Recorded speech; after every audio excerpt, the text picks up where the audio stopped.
Mensagem do livro Por que tarda o pleno avivamento, de Leonard Ravenhill, uma obra publicada pela editora Betânia. 9º capítulo. Precisa-se profetas para o dia do juízo.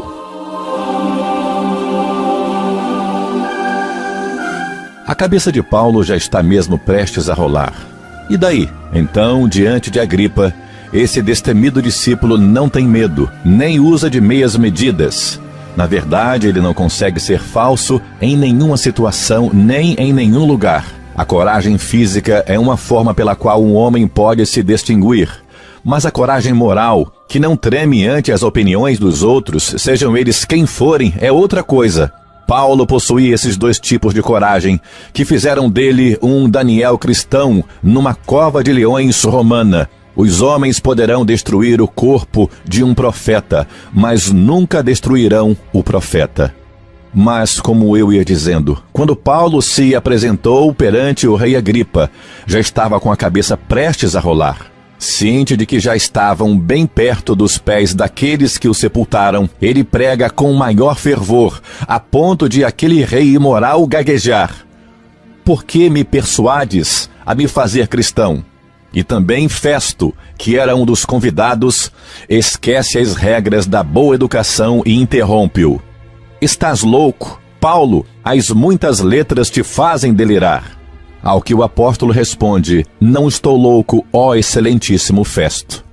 Acho que o tom de voz que ele empregou aqui dava a entender que os ouvintes é que estavam completamente loucos.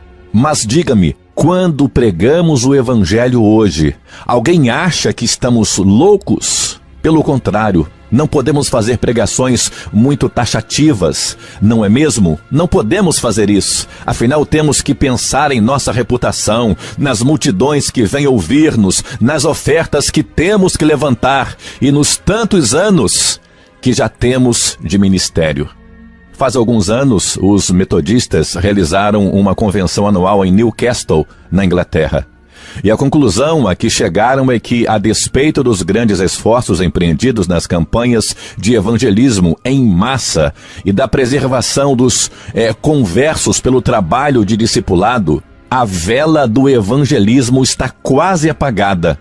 Mas entre eles existem homens de grande coração, de visão ampla e de grandeza de mente. Um deles é Edwin Sangster, teólogo, escritor e agora também presidente da Junta de Missões Nacionais. Ele não refuta a acusação de que o metodismo está enfermo, quase à morte. Mostra-se comovido e comove tantos outros. Ouça o que ele disse: "Estamos lutando contra uma doença entranhada nas profundezas da alma da nação. E para ela temos que empregar uma profunda terapia de raio-x que ainda não conseguimos definir com clareza." E depois ele acrescenta: "Acredito com tristeza que o agnosticismo está se desenvolvendo na Inglaterra em vez do avivamento que os metodistas tanto desejavam. E creio que mesmo que o número dos presentes fosse menor, poderíamos ter a conversão de todos eles. Mas o que acontece é que até os que estão nos púlpitos têm problemas de incredulidade. Enquanto a igreja vai se tornando fria e ineficiente, as cadeias e as varas de família, onde se julgam os divórcios, estão cada vez mais superlotados. Deve ser este o clamor dos mártires: não julgas nem vingas o nosso sangue dos que habitam sobre a terra? E dos vivos, quero dizer, dos que realmente estão vivos, que têm a vida de Deus, será: julga a minha causa contra o meu adversário. Não fará Deus justiça aos seus escolhidos, a que ele clama dia e noite? Não há dúvida de que se aproxima o momento em que Deus não poderá mais aplicar a sua graça, e então o castigo será inevitável. A quem muito foi dado, muito será cobrado. Há milhões e milhões de indivíduos em trevas por não terem luz. Contudo, as grandes democracias são os maiores culpados, pois possuem luz, mas abafam-na, escondem-na debaixo de um alqueire, chamando comércio, ou de uma cama chamada ociosidade. Certamente um pecado como esse, tão semelhante ao de Sodoma, merece um castigo igual ao dado a Sodoma. Eis que esta foi a iniquidade de Sodoma, tua irmã. Soberba, fartura de pão e próspera tranquilidade teve ela e suas filhas, mas nunca amparou o pobre e necessitado. Ezequiel 16:49. E nesses dias, em que vivemos dias de iminente destruição, precisamos de profetas, de homens santos, que falem da parte de Deus, movidos pelo Espírito Santo de Deus. E se Deus não estiver operando através dos pregadores, acho melhor pararmos de vez. Mas a verdade é que Ele opera sim, por meio deles, de vidas transformadas e embrasadas pelo Espírito Santo de Deus. Nem Gideão, nem ninguém sofre perseguições por causa de suas visões. São as suas ações que provocam a ira daqueles que foram ofendidos. Basta que Gideão saia à meia-noite e derrube o poste ídolo de Baal, para o inferno descarregar sobre ele toda a sua fúria. Basta que João Batista chame os sacerdotes de raça de víboras e censure a conduta adúltera de Herodes para assinar sua própria sentença de morte. Não há dúvida de que precisamos de profetas nesses dias de apostasia, em que os cultos e seitas divulgam suas crenças distorcidas e suas meias-verdades. Será que a terra ainda vai ter de suportar por muito tempo esse sistema bem organizado, mas paralisado, que se chama cristianismo? Estará Sangster com razão quando afirma que ainda não encontramos remédio para a grave enfermidade que assola a nação?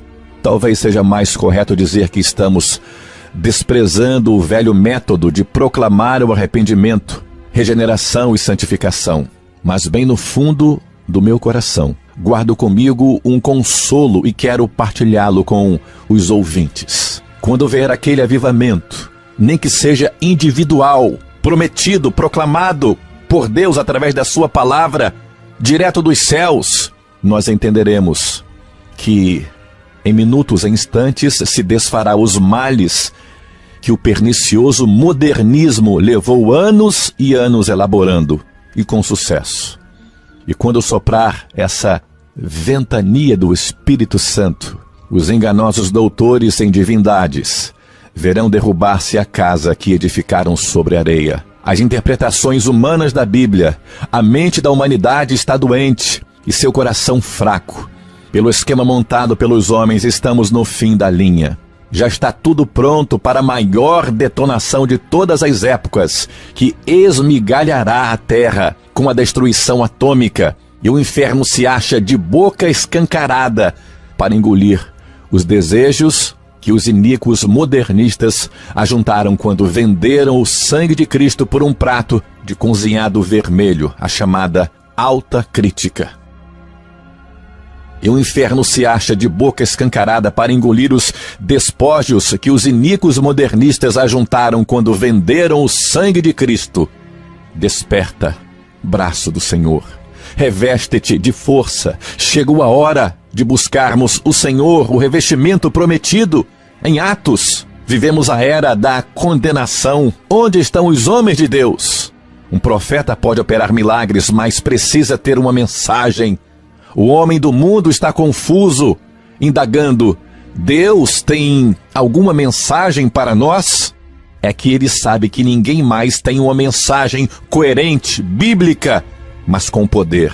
Mas como Deus não pode mentir, as profecias de Joel, capítulo 2, e Malaquias, capítulo 3, se cumprirão. De repente virá o seu templo, o Senhor. Que maravilhoso consolo para nós hoje, nesses últimos dias. No momento, a sequidão. No dia seguinte, a libertação. A chuva, serôdia e temporã. 10 minutos antes de João Batista chegar, ninguém sabia que ele estava por ali. E o que aconteceu naquela época irá acontecer também no futuro.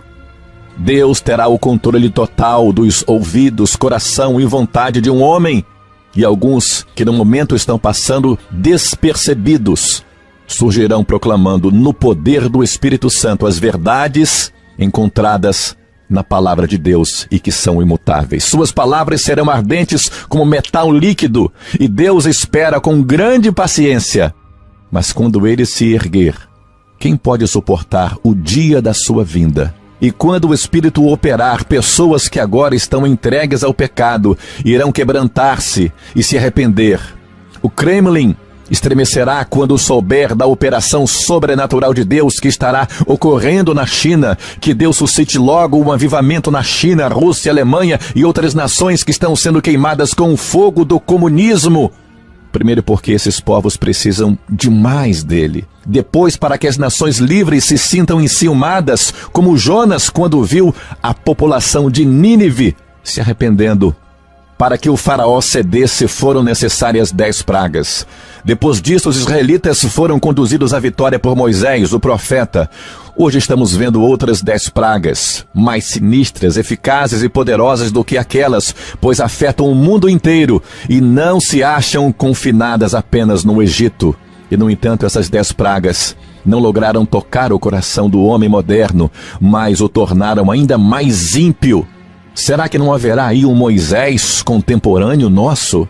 Vamos permitir que esta geração pereça escravizada a um cativeiro moral e continuar aqui sentados de braços cruzados sem fazer nada?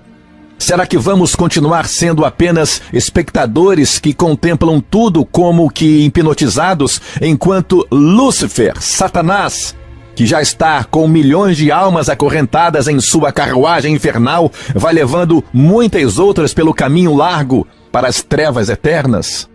Precisamos redescobrir o segredo daqueles homens benditos de que fala a palavra de Deus, os quais, por meio da fé, subjugaram reinos, fecharam bocas de leões, daquele leão que anda em derredor procurando alguém para devorar. Numa época como a nossa, de destruição iminente, este cristianismo sem vida, fraco, imobilizado, está precisando de homens cheios de Deus, de profetas movidos por Ele. Precisa-se de profetas de Deus.